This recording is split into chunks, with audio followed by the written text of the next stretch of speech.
The cows are up for the summer and I need to run up and inspect the fence to see how badly it was damaged by the hard winter we just went through.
I came up here to check out the fence line, and like everybody else's barbed wire fence, our barbed wire fence is just, I'm gonna have to go over the whole thing. It's destroyed.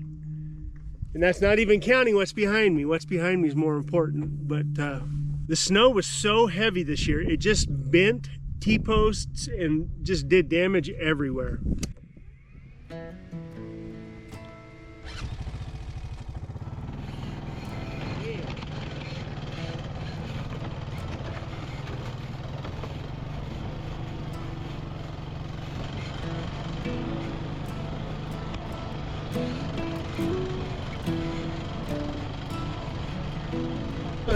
That is a real bummer. All of that work we did is going to have to be redone.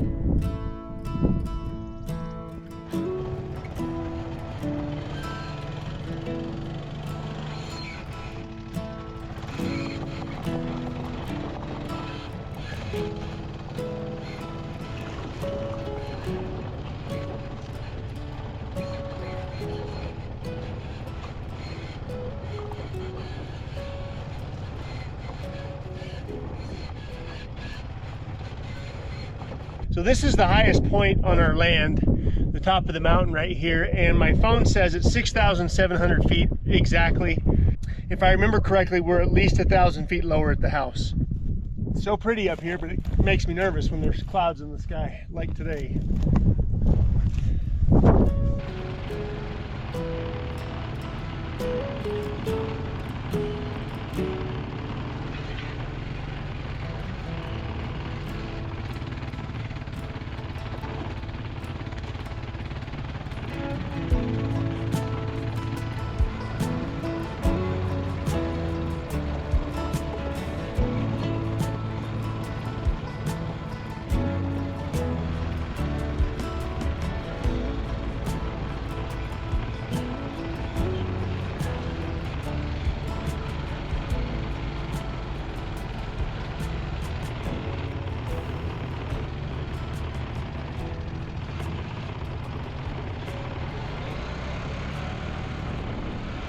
Thank you to BetterHelp for sponsoring this week's video. BetterHelp is the world's largest therapy service, and it's 100% online. When I first learned that BetterHelp was therapy that could be had 100% online, this is perfect for a guy like me. I can remember I used to call my dad, I would even call my brother sometime, looking for that conversation that ultimately was therapy. And I don't do that the way that I used to. So having BetterHelp where I can do this exclusively online, I'm a big fan. To get started, you just answer a few questions about your needs and preferences in therapy. That way, BetterHelp can match you with the right therapist from their network. Then you can talk to your therapist however you feel comfortable, whether it's via text, chat, phone, or video call. You can message your therapist at any time and schedule live sessions. With BetterHelp, you get the same professionalism and quality you expect from in-office therapy, but with a therapist who is custom-picked for you, more scheduling flexibility, and at a more affordable price. Get 10% off your first month at betterhelp.com/redpoppy. That's betterhelp, HELP.com/redpoppy. We've also put the link down in the description box. So I definitely don't want things like that. I don't want to see screw holes. I don't want to see tape. And I want to get it as flat as I can without spending too much time on this thing. But there's definitely still a few spots that I can touch up. And I think before I put what I hope to be the last coat on this section of wall right here, I'm going to sand it really carefully and deal with any lasting little issues that need to be dealt with before I put some mud on the wall for the last time, hopefully.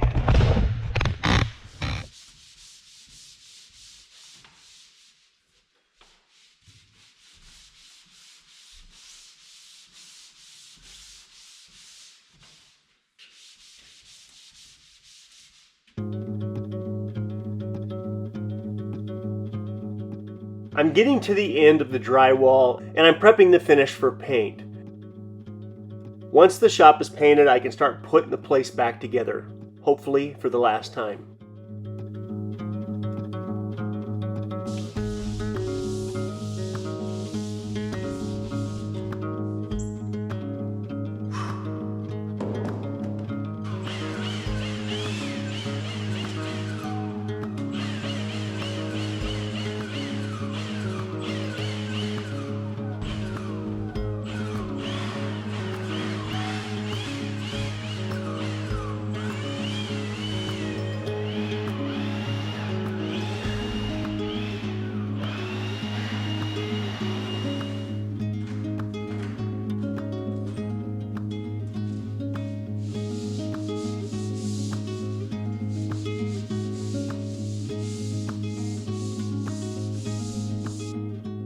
As I've thought about the best way to organize our shop, I've looked at every type of shelving you could imagine. From industrial pallet racking to DIY build-it-yourself shelving that works with your scenario. But my goal with the shelving is to go from floor to ceiling so we can optimize how much room we have to work with. Between my lovely wife's decor and all of my junk, we've got to figure out how to do this in a way where we actually know where stuff belongs. So because we built the loft and the bedrooms, we've given up space out here in the shop. So we have to build the shelving to utilize every square inch we can spare.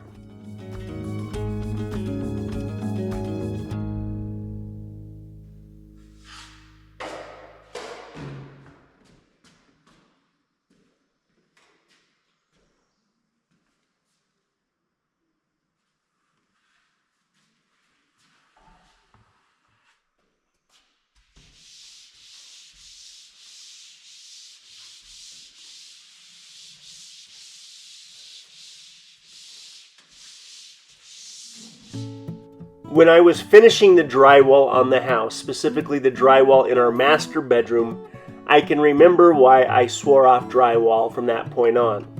I couldn't feel the tips of my fingers in my right arm for about 6 months after I finished that drywall. My older brother came up and helped me finish the downstairs, and that's why I swore off drywall.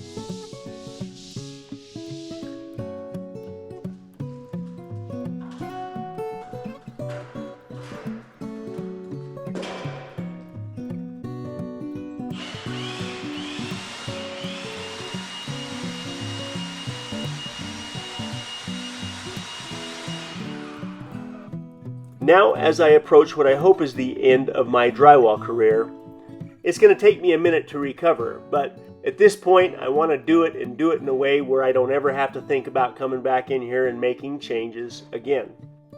Because it's physically getting too hard to come back and do this stuff time and time again. So when I'm done sanding, that's it. That's the way that the finish is going to be. So I better be happy with it.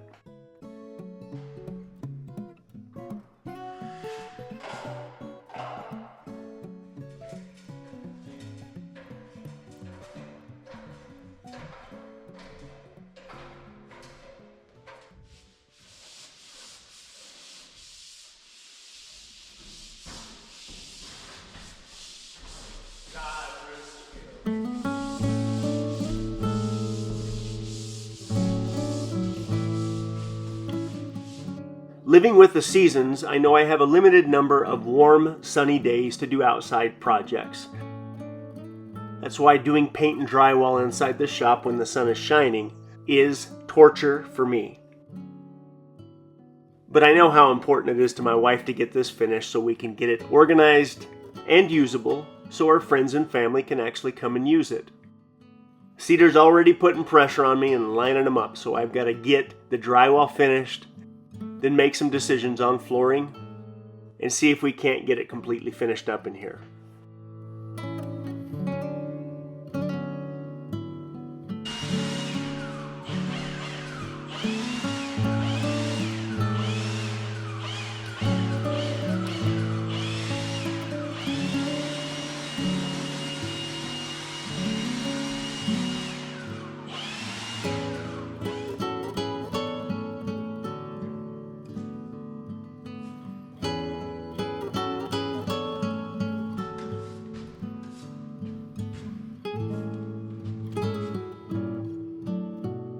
After Cedar and I got married, and after I began to understand what it was to be a husband and a father, all I wanted was a shop where I could keep my junk out of sight, and I can do my projects as I choose, and I don't have to worry about who sees or even goes into that shop. But then somebody had an idea to start putting videos on YouTube.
When I had the local inspector up to inspect the gas piping that I installed in the shop, one of the first things that he said to me was that he was happy to see that I did something with this foundation. There's a lot of concrete foundations around our county where people either had good intentions and lost ambition or ran out of money. But if you recall our story from the beginning, this foundation here was supposed to be our house.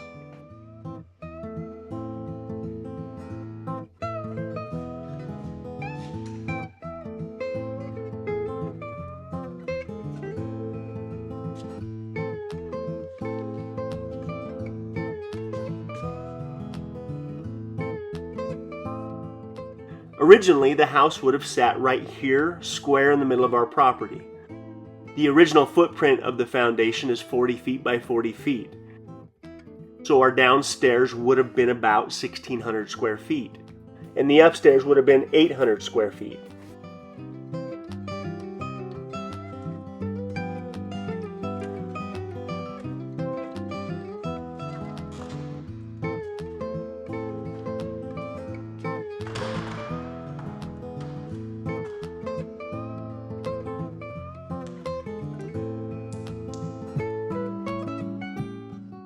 So if we'd built the house right here, the only difference between what it would have looked like compared to our house now is the front porch would have been livable square footage.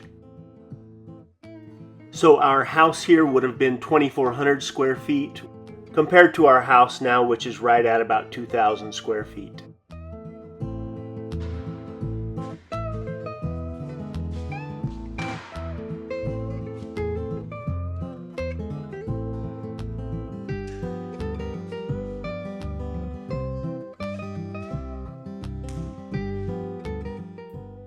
So what I'm trying to say is my wife got her 400 square feet back plus interest. She gave me a hard time in the beginning when I told her that our shop was going to end up being bigger than our house.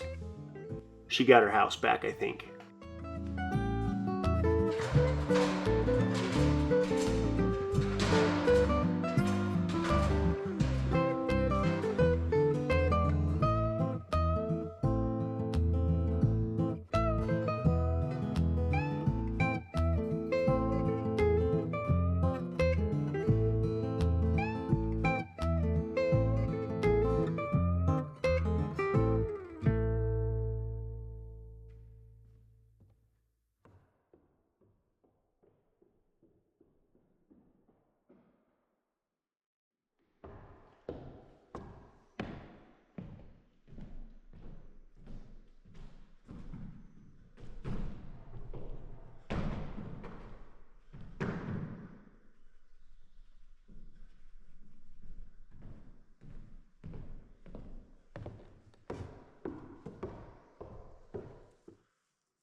So if you've watched our early videos, then you watched this foundation sit for about 2 years while I built the house, and then I finally got back to the shop. And that all happened because of money. Somewhere in those early days, I still thought I was going to be able to get a mortgage for an off-grid home. And that, combined with our savings, we would have been able to build us a nice, modest home.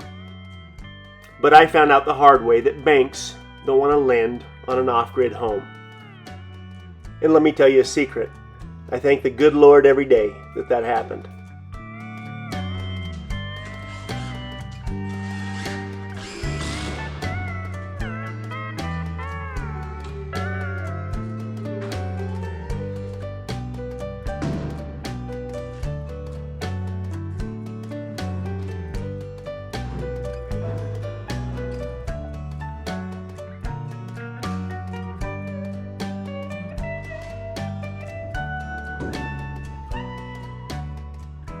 So because we didn't take out a $300,000 or a $400,000 mortgage, we had to slow down and figure out how to build things at a more cost-effective rate.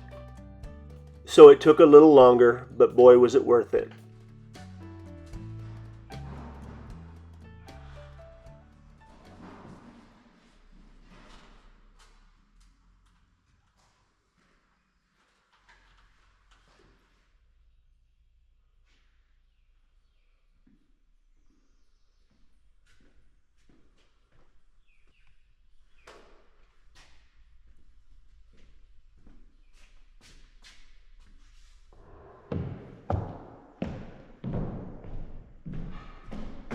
Whoa, that is way better.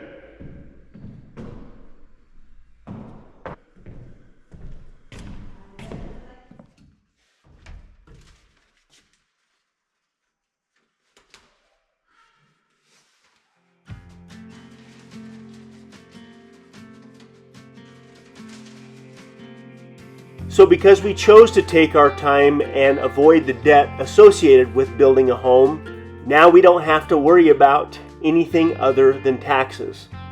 The taxes on our land when we bought it was under $50 a year. But let's just say our taxes have gone up. But believe me, they're manageable. So in a normal world where interest rates and credit scores matter, I don't have to put any energy at all into playing that game any longer.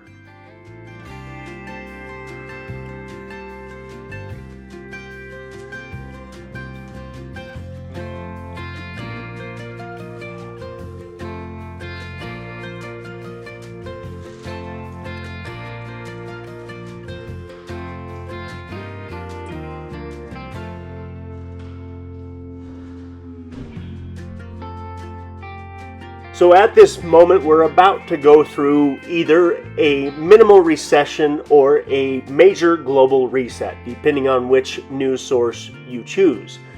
I choose none of them, but obviously things are changing. It's hard to know for certain what's going to happen, but if a guy was going to predict the future based on the past, specifically the recent past, you might want to get ready because something's coming.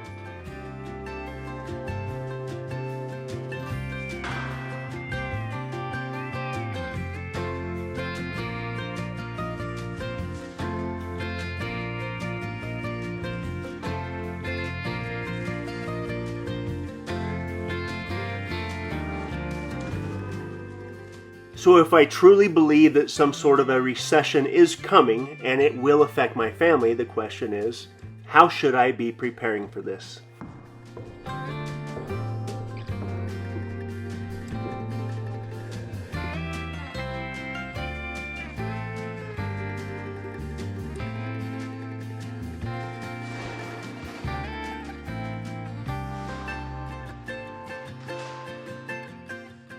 I can only compare my experiences with recessions to the last recession that I went through. And Cedar and I have made decisions and preparations based on that experience. And I could try to convince you that on paper, this one may be significantly worse than the last recession we went through. But either way, it really doesn't matter.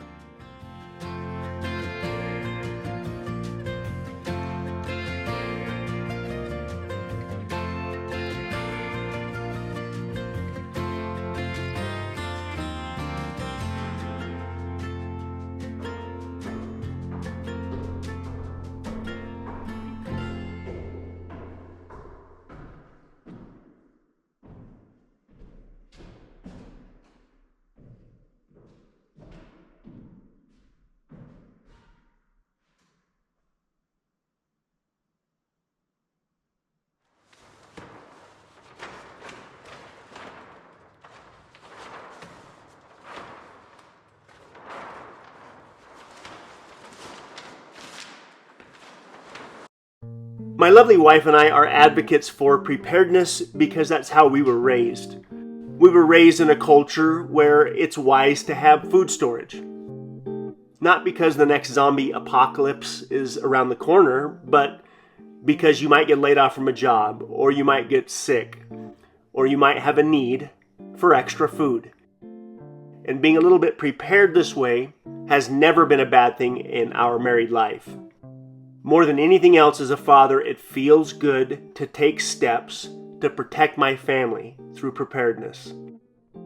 And as a father, I most certainly sleep better at night knowing that if any sort of a speed bump happened in life, and if my kids all had to turn to me and my lovely wife for the things that they need to survive, we've taken steps to have those things.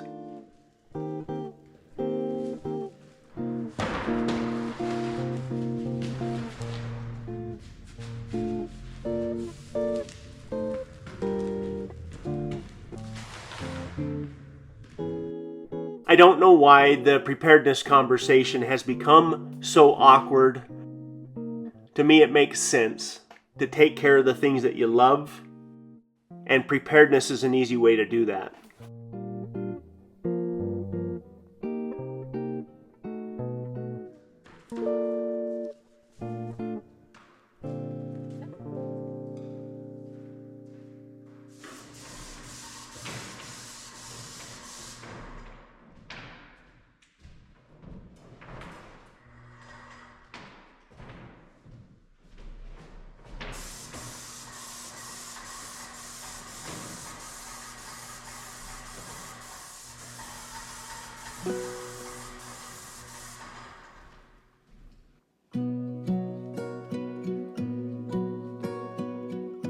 I'm finally putting down the PVA drywall primer, sealing up the drywall before I put up the final semi-gloss white paint on all the shop walls and the ceiling.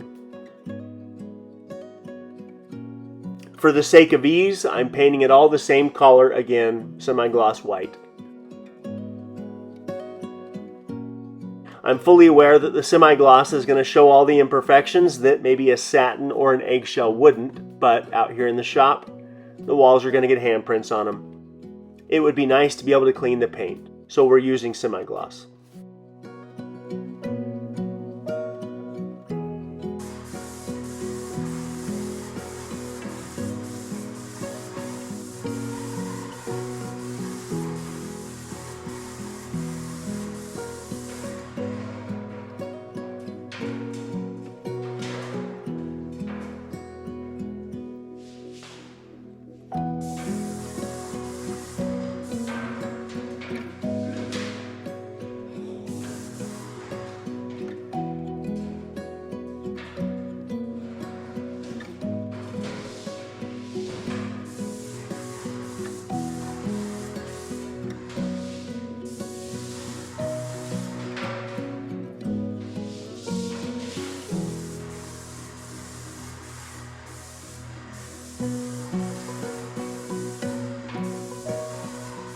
On the house, I did 2 coats of the PVA drywall primer.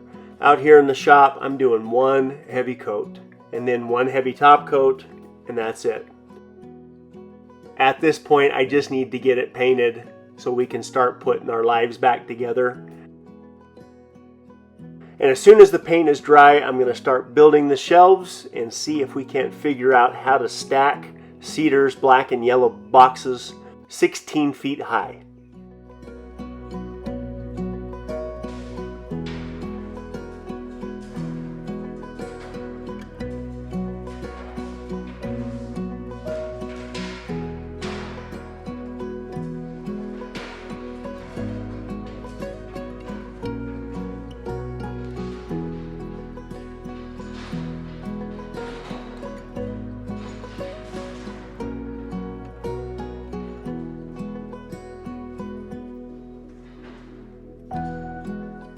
There are times in our lives where we are all going to need help, but there are also times in our lives where we can be in a position to help. Call it my ego, call it my self-confidence, call it whatever you want. I would rather be in the position of offering help than asking for help. And this is why preparedness works for us. With preparedness, I can be proactive instead of reactive. And that's a big deal.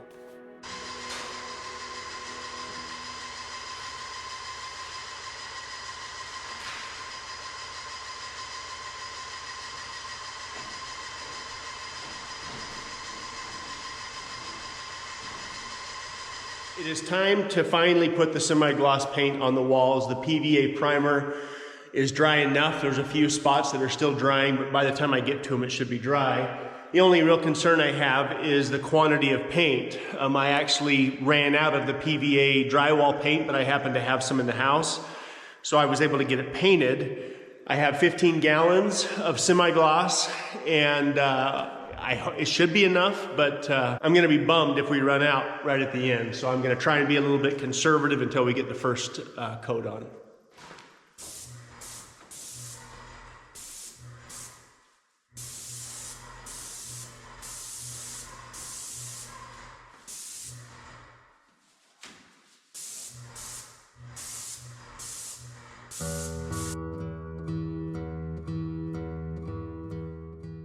The next step on the shop is going to be getting the siding up on all of the OSB that's exposed.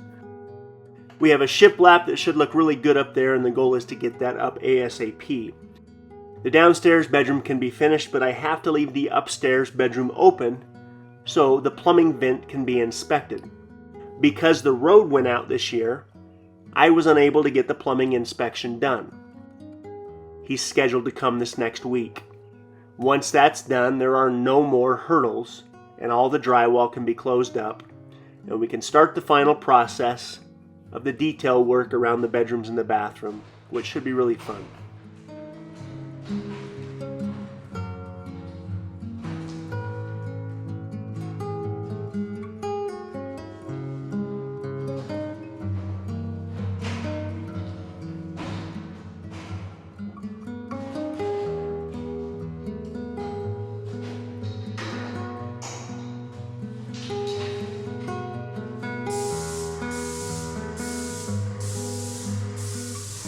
Now that the shop is painted, I'm moments away from repositioning that bobtail propane tank and rebuilding the entire gas system to both the house and the shop.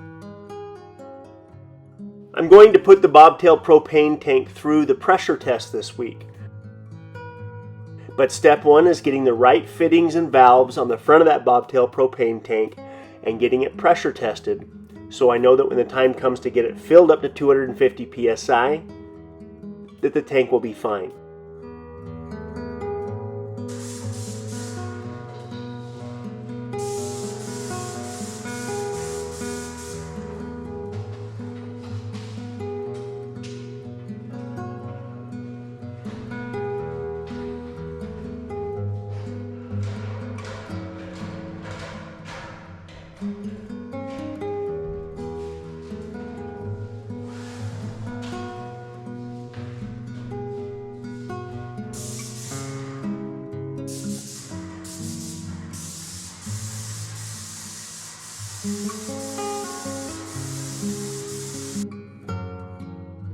Thank you guys for taking time to watch our videos, and we will see you in a few days with an update on the bobtail propane tank, an update on the shelves in the shop out here, and you're going to find out who plays Jenga best, me or my lovely wife.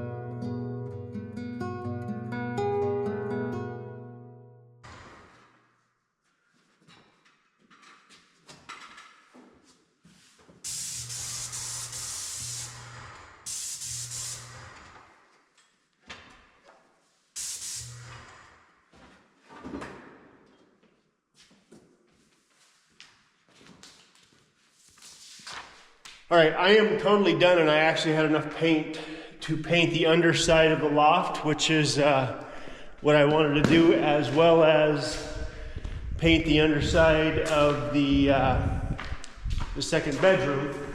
And I was just getting this painted when I ran out, so it's late, but it's done. It looks really, really good, but I can't see. The shadows are weird because it's so late. So I'm hoping I can come out here in the morning and do a quick inspection, and hopefully we're good, because I am done.